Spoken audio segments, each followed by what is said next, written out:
আমরা পরিষ্কার করেছি যে এই সংস্কার পরিষদের সদস্য হিসাবে শপথ না নেওয়া জুলাইকে অপমান করার শামিল আমরা মনে করি। এই জুলাইর কারণেই তো এই নির্বাচন হলো।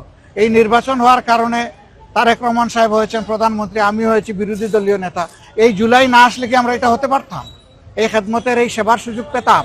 তাহলে জুলাইকে আমাদের অবশ্যই স্বীকৃতি দিতে হবে, সম্মান করতে হবে এবং জুলাইয়ের আকাঙ্ক্ষার ভিত্তিতে যে সমস্ত সংস্কার প্রস্তাব সামনে এসেছে এই সবগুলা বাস্তবায়ন করা হবে এই সংসদের পবিত্র দায়িত্ব। যদি সরকারি দল উদ্যোগ নেয় আমরা বিরোধী দল হিসাবে সর্বাত্মক সহযোগিতা করব। সরকার যদি উদ্যোগ না দেয় তাহলে আমরা জনগণের হয়ে সেখানে কথা বলবো, আমরা কিন্তু ছেড়ে দেব না।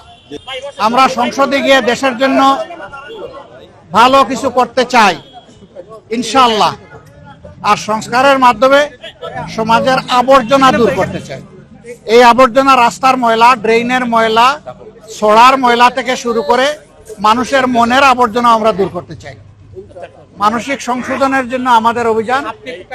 আজকে এই পরিচ্ছন্নতা অভিযানে আমার অংশগ্রহণ করার মানে হচ্ছে আমার প্রিয় এলাকাবাসীকে, দেশবাসীকে বার্তা দেওয়া যে আমরা একটা পরিচ্ছন্ন সমাজ গড়ব, যে সমাজে আমাদের পরিবেশও সুন্দর থাকবে, আমাদের মনটাও সুন্দর থাকবে।